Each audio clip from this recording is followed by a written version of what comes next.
Why people are moving from New York to South Florida in 2022. This isn't anything new. It's just that we found that there are more and more people this year and in the past couple of years that have been moving down to South Florida. And we're going to give you a couple of reasons why. And a lot of it has to do with the pandemic actually accelerating a lot of the moves. If you're interested in why so many people are moving from New York to South Florida, stick around.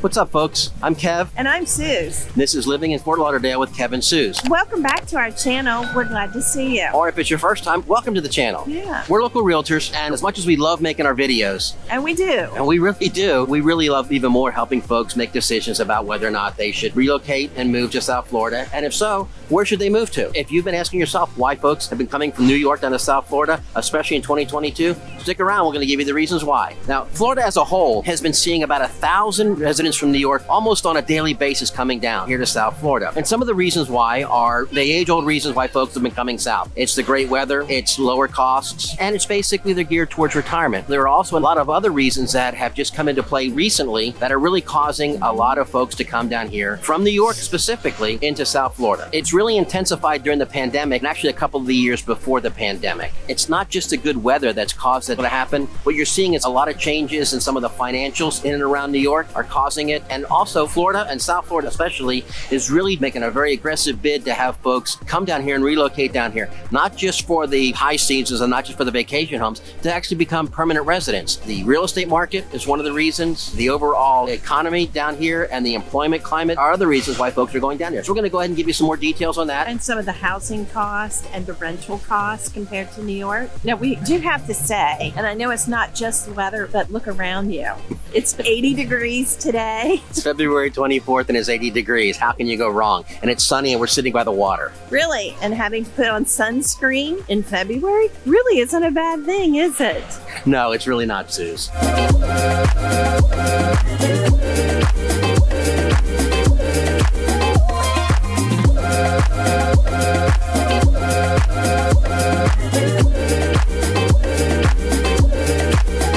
We've said this on our videos before, but it's worth mentioning again and again. Florida residents, they don't pay state income taxes. And that's a huge thing. When you're coming from a state, especially like New York, that has made changes in tax structures and changes in the taxes, this is becoming a very, very big thing for a lot of folks. They're just tired of giving away their money for taxes. I read somewhere that if you're making $1 million in New York, you can be paying upwards of $130,000 just in state and local income taxes alone. Wow. Even if you're making $1 million, $130,000 that you're not paying to the state, that may be the difference between whether you buy a condo on the beach or whether you buy a big single-family home on the beach or on the intercoastal waterway. Or having a pool in your backyard. And as I said before, South Florida has been increasingly aggressive on trying to get higher net worth individuals and businesses to come down here to keep the climate going. I think, Suze, we said in one of our other videos, I read in Florida Trends magazine that the 120-mile stretch that basically makes up South Florida, which is Palm Beach County, Broward County, and Miami-Dade County, the gross domestic product of those three counties alone is like $365 billion. To kind of put that in perspective, as we said before, that's the same as countries like Chile and Israel and Turkey. There's a lot of money down here, and there's a lot of money to be made. There's a lot of money to be had coming down here. And if you can come down to an area where you're not going to be paying as high state income tax or local income taxes. And possibly if you've got remote working. Exactly. I mean, if you think about it, where would you prefer to work? Would you prefer to work in your sunny backyard or inside where it's cold and you can't go outside and it's snowing? And here it is, and look at it. It's beautiful today. So now I'm going to call on some previous history of being an accountant to go through with this. It's a little tricky, so bear with me on this. In 2018, New York enabled what they call the Tax Cut and Job Act. And basically what it did is it changed what you could deduct on your taxes from your job, employment expenses, and whatnot. It really kind of took a bite out of some of the higher net worth folks. Basically, you can still recover a portion of the taxes. It used to be that you could write off a portion of your state income taxes. If you lived in a state where you paid state income taxes, you could deduct a portion of that on your federal income taxes. In 2018, that changed. What it really did is, since New York was such a high state income tax area, there were a lot of folks that kind of got a benefit, if you want to call it a benefit. Yeah, really a benefit. You got a little bit of a benefit for being able to deduct some of your state income taxes off of your federal tax return. Well, in 2018, that changed. So that kind of put things in perspective. You were also able to deduct some of your local taxes too. And that also changed in a nutshell. And this is no offense to any of our friends and our family and our colleagues. Our relatives that still live in New York. Right. Okay. Or New Jersey, yeah. Or, well, New York especially, but it's really made it a lot more expensive to live in New York. And let's face it, some of the weather that's come up recently in New York, I mean, there was a massive, nasty snowstorm not too long ago. So again, I mean, if you can find somewhere where you can go pay less taxes and you can enjoy the outdoors a lot more, it kind of makes sense as to why a lot of folks are coming from New York down here into South Florida. Or enjoy the weather year round.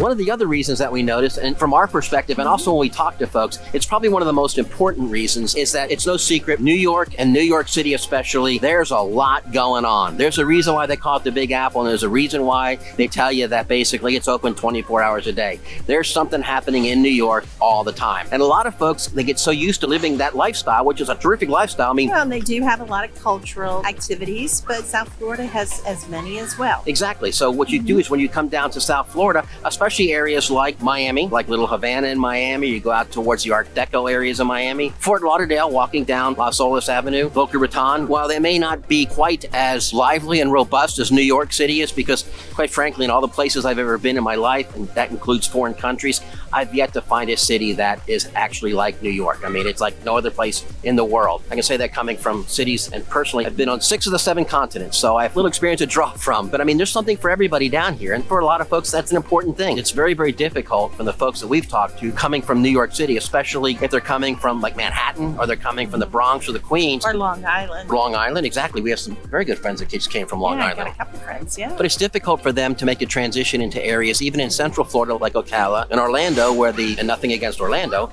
but the primary attraction is Disney World at Epcot. Even that does get old after a little while. Having an area that is diverse culturally and also lends a lot of different things in there, like New York did, they're all within a very, very short distance. I mean, going from Boca to Miami is an hour drive. There's all kinds of stuff you can go and places you can stop. And Fort Lauderdale, being smacked in the middle of them, makes a great stopping point if you want to go out and kind of experience a little bit of everything. During the pandemic, which actually caused a lot of people to kind of actually reevaluate what they're looking for in their home. And I'm guilty of this too. My home office consisted of me putting a laptop up on a kitchen table so that I could look over the top of the laptop and I can watch TV, watch the news and see what was going on. But with the pandemic and spending much more time at home and not being able to go out and do things, that's changed things a lot. People are now looking for homes and looking for places to live that can actually support a more home-based lifestyle. Well, they're also looking for not only indoor but outdoor lifestyles as well. And you can find many homes here with pools that have cabanas, or you've got an outdoor living space. So now you've got indoor and outdoor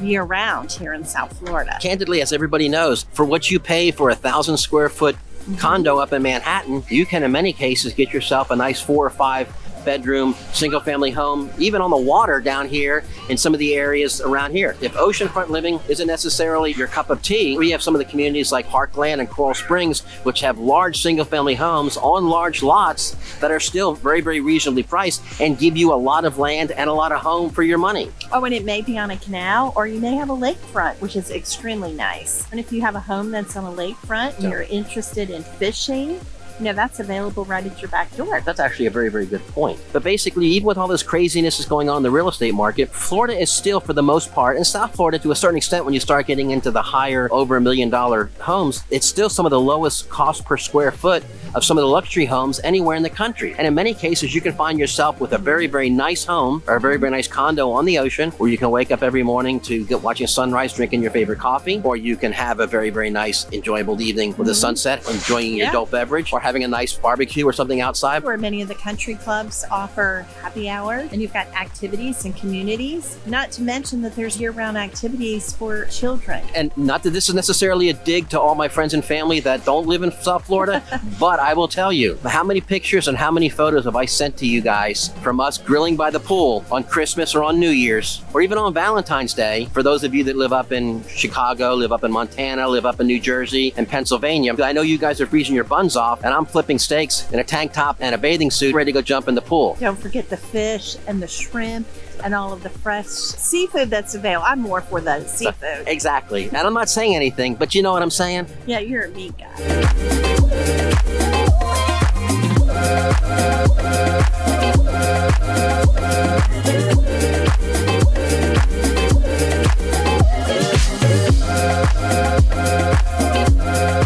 One of the things that I thought was very, very interesting, we had a client that was contemplating moving down here from Manhattan down into South Florida. They were going back and forth. She had an older son who had just graduated from law school and was looking to get a job with a law firm down in Miami. Congratulations, he did. Excellent. Okay. So, and she also has a son. They were looking for certain things from a school perspective. And he was a high school age student, and she was very concerned about the schools down here and as well as the universities. When I went back out and did a little bit of a digging around, a little bit of analysis, most of the private schools down here in South Florida are on par or better than some of the premium schools up in New York City. And actually, some of the colleges down here, Florida Atlantic, University of Miami, some of those are on par with a lot of the colleges that are up in New York. You can get a lot of bang for your educational buck down here too. True. With the cost difference, so, yes. It's amazing. Sorry, folks, I just saw an iguana sitting over there that was moving down the road. It took my attention away from everything for just a second.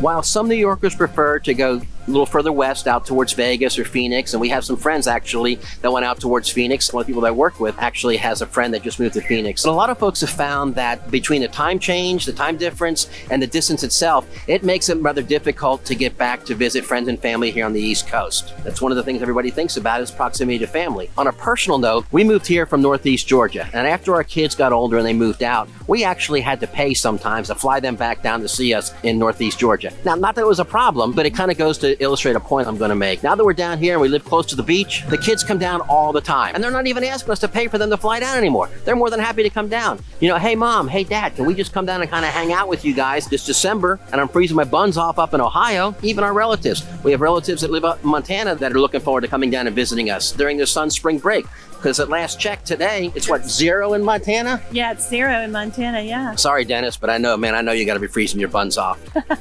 A lot of our friends that are from New York, they know a lot of people already, or they've got family and friends down here and have a great connection. That's an awesome point, Susan. It's almost like they have a built-in community down here. They come down here so frequently, visiting other folks or on vacation, that actually they begin to know people and they begin to have almost a second family down here, which also makes the transition coming down here even easier.